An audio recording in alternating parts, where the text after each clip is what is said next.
हरिओम, ओम आनंद ma'am, Om Shanti ma'am, ओम ज्ञान ma'am. आप सभी दर्शकों का हमारे चैनल पर स्वागत है। आज हम लोग बीएड के सभी विद्यार्थियों के लिए सीटेट और यूपीटेट से संबंधित प्रश्नों को हल करेंगे।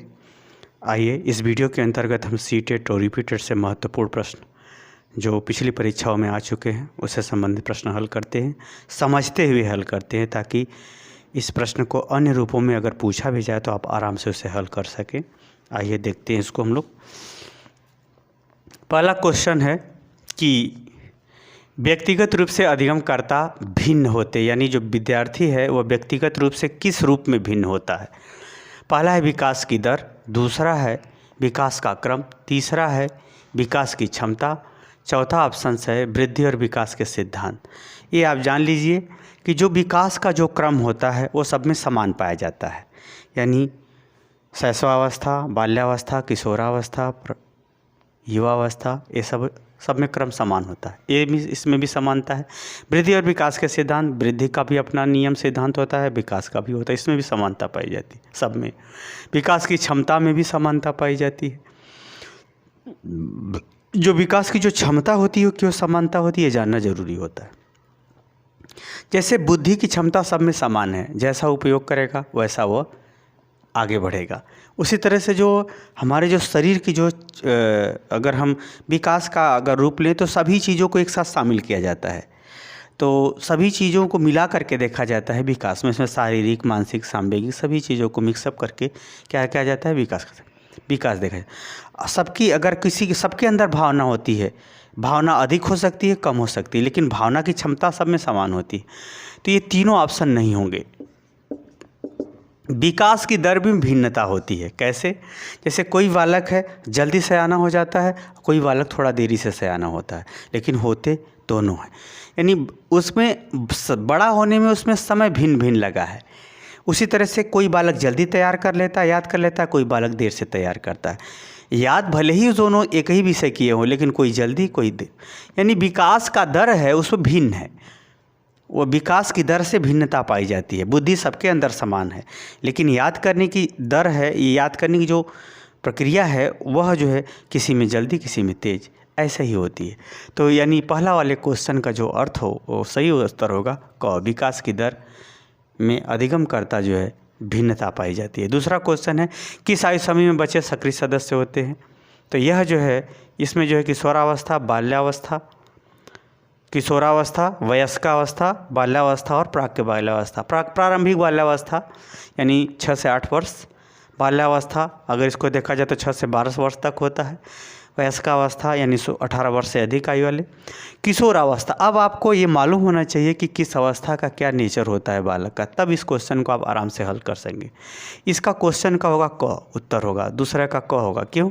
किशोरावस्था में आत्मसम्मान की भावना और नेतृत्व करने की प्रवृत्ति और अपना पहचान, अपनी विशेषता, अपना मान सम्मान पाने का वर्चस्व, यानी ईगो बहुत अत्यधिक हो। सांवेगिक विकास, सामाजिक विकास, मानसिक विकास, ये सब प्रक्रियाएं बहुत तेज होती हैं किशोरावस्था में। तो किशोरावस्था में सामाजिक विकास अत्यधिक होने के कारण से अत्यधिक होता है। इस कारण से वो अपने समूह के प्रति अपना पहचान और बढ़ चढ़ करके सामाजिक कार्य में भाग लेने की प्रवृत्ति अधिक होती है। यही कारण है कि जो अपना क्रेडिट प्राप्त कर लेता है, प्रशंसा प्राप्त कर लेता है, उसके प्रति वो अत्यधिक समर्पित होते हुए कार्य करता है। इसलिए इस दूसरे वाले क्वेश्चन का क वाला आंसर सही होगा। तीसरा क्वेश्चन हम देखते हैं छात्रों के सही व्यवहार हेतु प्रशिक्षण में क्या महत्वपूर्ण है। अब प्रशिक्षण का आपको अर्थ मालूम होना चाहिए कि प्रशिक्षण क्या है। किसी निश्चित नियम के अनुसार जब कोई व्यवहार सिखाया जाता है तो उसे हम क्या कहते हैं, प्रशिक्षण कहते हैं। तो प्रशंसा क्या प्रशिक्षण है? नहीं, प्रशंसा एक पुरस्कार है, यह प्रशिक्षण नहीं। इसलिए ये भी उत्तर नहीं होगा। दंड क्या है? गलत व्यवहार पर मिलने वाला दुख है, दंड ये भी नहीं है, क्योंकि यहाँ प्रशिक्षण का अर्थ ही है कि निश्चित नियम के अनुसार व्यवहार करना। तो ये दंड में तो आपका अपना नियम है, सब कोई सार्वजनिक तो नियम है नहीं, इसलिए दंड वाला भी ये सब गलत होगा। पुरस्कार क्या है? आपकी सफलता का एक उपलब्धि है, यह भी नहीं होगा। घ वाला ऑप्शन से होगा सही व्यवहार की प्रस्तुति, यानी छात्रों के सही व्यवहार हेतु प्रशिक्षण क्यों महत्वपूर्ण होता है? क्योंकि सही व्यवहारिक प्रस्तुति यानी सही ढंग से व्यवहार प्रस्तुत करते हुए उसे सिखाने का कार्य किया जाता है। इसलिए तीसरे आंसर का, तीसरे क्वेश्चन का आंसर घ वाला सही होगा।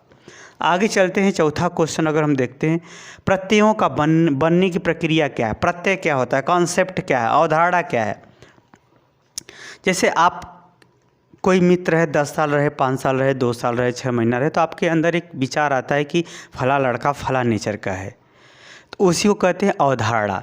किसी के प्रति जो सोच बनती है, जो मानसिक संरचना होती है किसी वस्तु के प्रति, व्यक्ति के प्रति, स्थान के प्रति, किसी विषय के प्रति, किसी ज्ञान के प्रति, उसी को हम कहते हैं अवधारणा।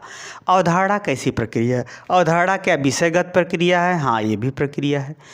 क्या अनियमित प्रक्रिया? हाँ, किसी के विषय में कुछ सोच रहती है, बाद में कुछ बन जाती है, ये भी होती है। सामाजिक प्रक्रिया, हाँ, समाज में रहते हैं तो सामाजिक अवधारणा प्रक्रिया समाज भी हो सकती है। और वास्तव में जो है अवधारणा की जो प्रक्रिया है वो क्या होती है, संचयी होती है। हाँ, ये भी है।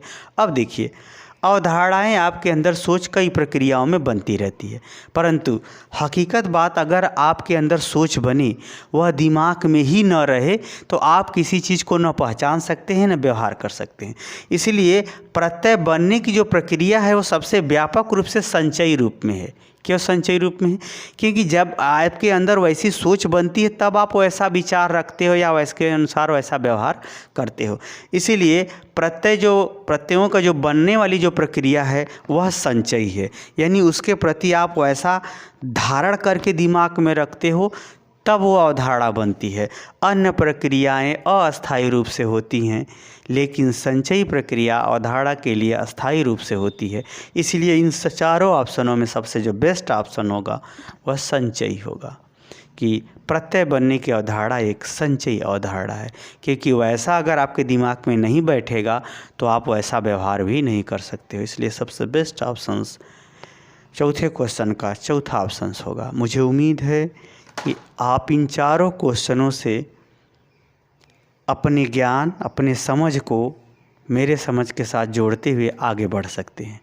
तो समझ में आ गया हो सीटेट यूपीटेट के इन क्वेश्चनों का सही मायने में चुनने का तरीका, तो कमेंट बॉक्स में ज़रूर बताइए। साथ ही मेरे चैनल को लाइक शेयर सब्सक्राइब कीजिए। हरिओम।